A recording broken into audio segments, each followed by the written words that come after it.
Hey everyone, and welcome back to Crisis of Crime. My name is Rachel Means and I'm a criminologist. Thank you so much for tuning in for my weekly podcast where we talk about criminology and criminal justice reform.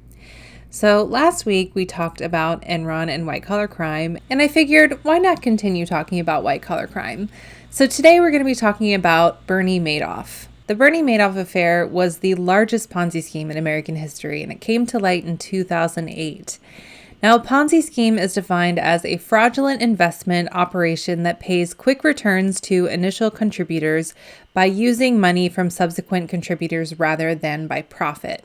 By the fall of Bernie Madoff Investment Securities in 2008, Madoff was running the largest unregistered hedge fund in history, with assets equaling around $50 billion. Madoff was able to achieve such earnings by providing his service as an investment advisor to other companies who would then invest with him, but left his name out of the paperwork. You see, he preferred to be a silent partner and always came through with his profits, even during the housing market crash of 2006. He, of course, was doing this by paying off earlier investors with new investors' money rather than actually investing that money into legitimate sources and making a profit. Many agencies, both public and private, are tasked with regulating firms such as Madoff's to ensure that fraud is not occurring. Needless to say, many agencies and regulatory bodies really dropped the ball when it came to Bernie Madoff. It's similar in Enron in a way that it fits the organizational theory, where those regulatory bodies are there to prevent crimes from happening because they are keeping a close eye on everything. So in both Enron and the Bernie Madoff case, that guardianship was not there to help prevent crimes from happening. In today's podcast, I want to go over 3 different topics. I want to talk about the regulatory bodies that were meant to oversee Bernie Madoff and his affairs and the errors that they had and how they missed that fraud was happening. I want to talk a little bit about shared responsibility. And then lastly, I'll talk about what I think are appropriate sanctions for not just Bernie Madoff, but all the parties involved that led to this catastrophe happening. The first regulatory body that I want to talk about today is the United States Securities and Exchange Commission, or the SEC. The SEC is an agency that is governed by the United States government, which has been tasked with enforcing, proposing, and regulating security laws in the United States. This includes the stock market exchanges and electronic security markets. The SEC is by far the most responsible regulatory body that failed to recognize the Ponzi scheme that Madoff was running. One thing that the SEC is responsible for is licensing investment advisors. And Bernie Madoff was not a licensed investment advisor, but he took on the role of one. The SEC mandates that any person who has greater than 15 clients or who are managing assets of $25 million or more must be licensed as an investment advisor. Now, Bernie Madoff had greater than 3,000 clients and was managing assets equaling around $50 billion. I'll discuss this a little bit more in detail in the next section, but it's not an excuse that the SEC didn't know about Madoff's practices because he was flying under the radar. There was actually a whistleblower. His name was Harry Macropoulos, and he submitted a letter to the SEC in regards to the red flags he had found when he was looking into Bernie Madoff. In 2005, Macropoulos submitted a memo titled "The World's Largest Hedge Fund Fraud" to the SEC, which consisted of around 25 pages outlining 30 red flags that he had found. This was after Macropoulos attempted to recreate how Madoff was able to make his money and found that there was no way in doing so without fraud. In the memo, he analyzed the previous 174 months, so around 14 years, of Madoff's activity. He found that Madoff only had 7 losing months on record that were not statistically significant.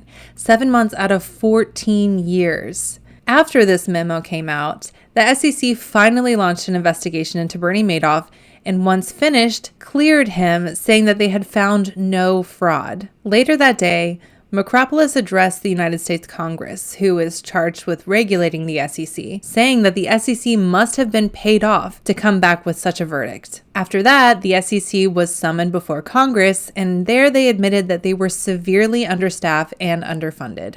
The next regulatory body I want to talk about is the Financial Industry Regulatory Authority, or FINRA. FINRA is charged with overseeing the broker-dealer business for companies and firms involved with trading securities. One appeal of investing with Bernie Madoff was that he did not charge any fees, which allowed the front investor, who has direct access to the client, to make additional money by charging the client the fees, but keeping the money for themselves. Because there were no fees involved between Madoff and the other investors, there were no red flags in the broker-dealer relationship for FINRA to pick up on. FINRA cannot go beyond the broker-dealer relationship if it is legitimate, which it seemed to be at the time. Therefore, they couldn't take a look at Madoff's books to investigate. The biggest issue with FINRA was the lack of communication with the SEC. The SEC did not inform FINRA about the memos that they received from Acropolis or other whistleblowers. Next up on our list of regulatory bodies is the United States Congress. Now, as I mentioned, Congress oversees the SEC and controls the federal funding for them. Now, if you recall, when I said that the SEC testified in front of Congress in regards to why they cleared Madoff, they said that they were severely understaffed and underfunded. But it was Congress's job to make sure that the SEC had the proper resources to do their jobs swiftly and accurately, which they were not doing at the time. The fourth regulatory body who made errors in the Bernie Madoff scandal might be kind of surprising. It's the United States Postal Service. And it's because the United States Postal Service has a division dedicated to detecting mail fraud. Now, Madoff did not send out his client statements electronically like most other investment companies did, but instead he sent them through the mail. Now, not only did he send them through the mail, but he also sent them in retrospect so that he could fake the information on the statements, showing that investors made money on certain legitimate exchanges that had already happened. But Madoff was not actually involved in those exchanges at all. And that is something that the United States Postal Service Fraud Division should have picked up on. The fifth regulatory body is the due diligence officers at investment firms or companies. Each firm has due diligence officers that are charged with checking the legality of an exchange, specifically when it's something being bought or sold. In many of the cases for firms who are investing with Bernie Madoff, many of them did not perform acceptable due diligence. For example, there was a firm in New York City called the Fairfield Greenwich Group, and the due diligence officer for this firm actually was located in Bermuda. Her name was Sherry Cohen, and she was an employee of Fairfield, and it was said that she did absolutely no due diligence while she was working for them. The sixth regulatory body with errors were the actual individual investors who were investing with Bernie Madoff. Now, you'll remember I said that clients would invest with these individual investors. So it's kind of like the middleman. And then these individual investors were investing with Bernie Madoff. So there wasn't a clear view between Bernie Madoff and the actual clients who were investing their own money. So the individual investors, the middlemen, who spoke directly with clients, neglected to do their fiduciary duties by not disclaiming that their money was going to be invested with Bernie Madoff, rather than the investment firms that they were saying that they were investing with. It was not in their clients' best interest to lie to them about where their money was going. And there were multiple of these individual investors who were investing money with Bernie Madoff. And many of the people who worked at those individual investors were also investing their money with Bernie Madoff because they saw that he was making such a good profit. And in the end, when it all came crumbling down and all came to light, one of these people who worked at the individual investment firms actually committed suicide over the matter and what he had lost. The seventh regulatory body I want to talk about are the employees on the 17th floor of the Lipstick Building. Now, the Lipstick Building was where Bernie Madoff ran his firm out of, and he had multiple floors, and the 17th floor was very elusive. Not a lot of people were allowed on it. So the employees on the 17th floor were the employees who helped Bernie Madoff get away with his fraudulent activity. When investors and clients came to see the Madoff's operation, they were taken to the 19th floor, where business seemed very legitimate. Little did the investors know that 2 floors down, the evidence of fraud was all there. These individuals were tasked with manipulating statements to show that money was made from certain stock exchanges that had already occurred, so the client would believe that they made money off of it. They would then print out the statements and mail it to the client. Not one of these employees asked questions or raised eyebrows. It's hard to believe that they were convinced that what they were doing was standard practice and completely legal.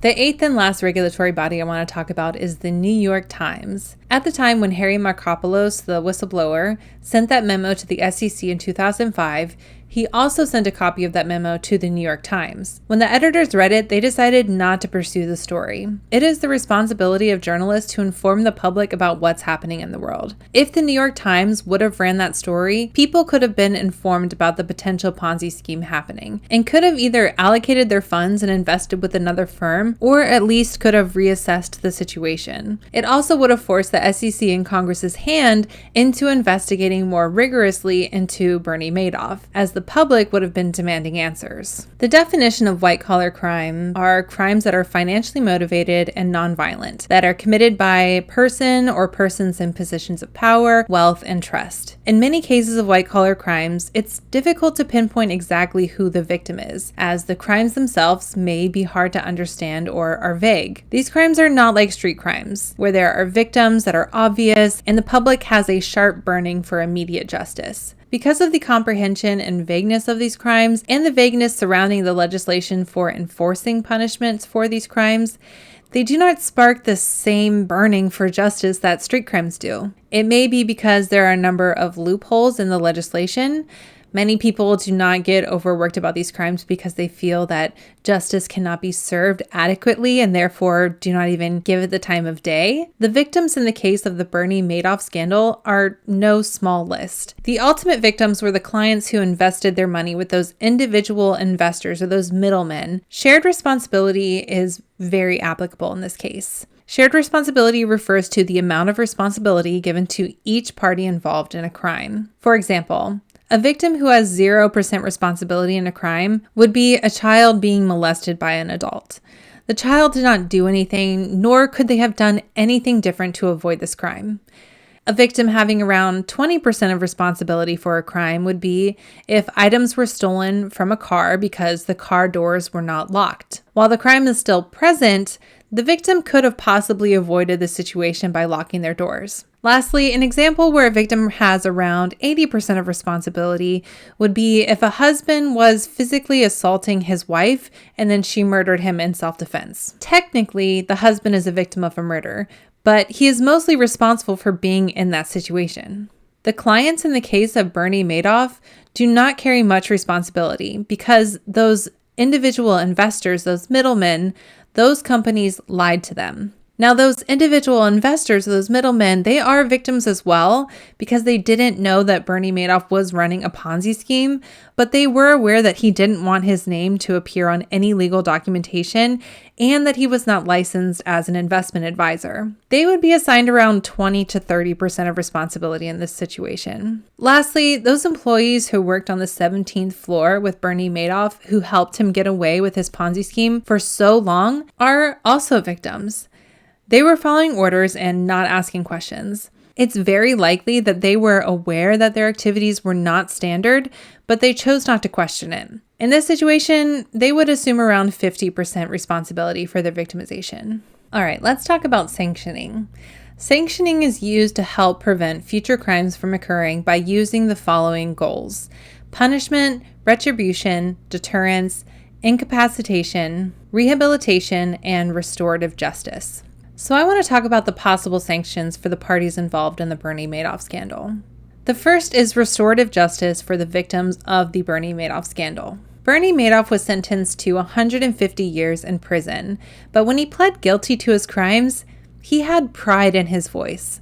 He was not ashamed of what he had done. He was more impressed with himself that he'd gotten away with it for so long. So in terms of restorative justice, even though Bernie Madoff is being punished by 150 years in prison, what is that actually doing for the victims of the crime? So a proposed sanction that would be along the lines of restorative justice would be for victims to be able to confront Bernie Madoff and describe to him how the Ponzi scheme affected them and their lives. And the goal of this would hopefully be to make Bernie Madoff feel regret for deceiving these individuals and for these individuals to hopefully at least get an apology from him. The second sanction would be penalties for members of Bernie Madoff's team, and this would be an example of deterrence. So while some of the top employees who are working along Bernie Madoff have been charged with crimes, A proposed sanction would be that the individuals who are carrying out the orders that were handed down to them without questioning the legality should face repercussions as well. The reason for this is not only because these individuals helped Bernie Madoff get away with one of the biggest Ponzi schemes in history, but also because it would serve as a deterrence to other employees at companies where they suspect that they are being asked to commit illegal activities as well.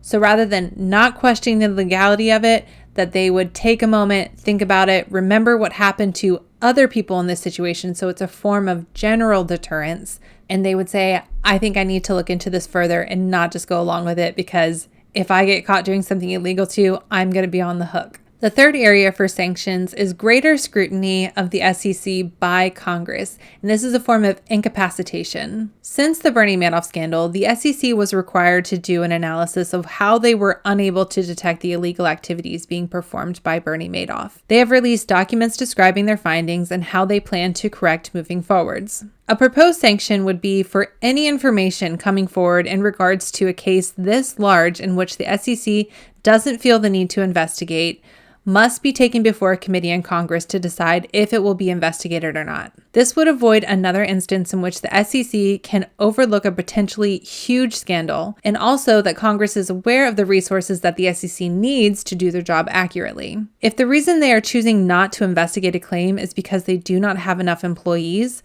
Congress needs to adjust the SEC budget so they can hire more people. This will incapacitate the SEC's ability not to investigate a matter on the grounds of understaffing and underfunding. The fourth sanction would be the loss of license for investment advisors, and this is a form of a punishment. For those investment advisors who misled their clients to invest money with them while not telling the clients that they were really investing with Bernie Madoff, should have their investment advisor licenses revoked by the SEC. This would cause these individuals to only be able to have 15 clients and manage accounts only equaling up to $25 million.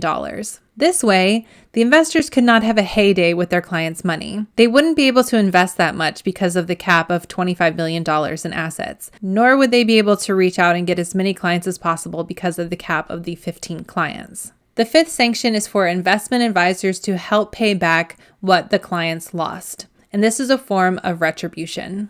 The investment advisors who made hundreds of millions of dollars by investing their clients' money into Bernie Madoff's fund should be required to pay a certain amount to help refund the clients who lost everything. This would be not only an act of retribution for the investors, but also an act of restorative justice for the victims, as they feel that justice is being served and is helping them heal by keeping their lives together. As I mentioned, people killed themselves because of this scandal.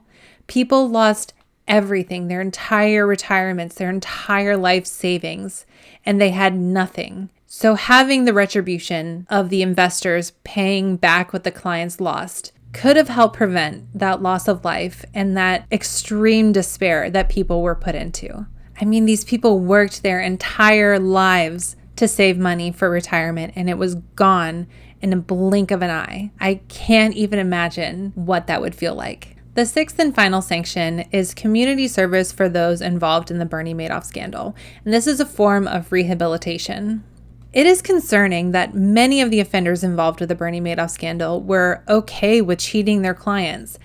While many investors didn't know that Bernie Madoff was running a Ponzi scheme, they didn't ask questions on how he was making his money and if it was the best thing for their clients. As I stated before, when Bernie Madoff confessed, he was proud of what he had accomplished. And the truth is, many people that were involved did not care as long as money kept flowing in. So sanctioning these individuals with community service or philanthropy would help them be more conscious of other people and hopefully in return stay true to their fiduciary duties and looking out for the well-being of their clients and others. Thank you all so much for listening today. If you want to learn more about me, please visit my website. It is at www.crisisofcrime.com. There you will find my other podcasts as well as my YouTube videos and links to my social media. If you are enjoying this podcast and you would like to support it, there is a support tab on my website where you can sign up to become a patron. Another great way to support me is just to like and share this content. So thank you again for tuning in today, and I hope that you guys have a great week, and I will see you next time.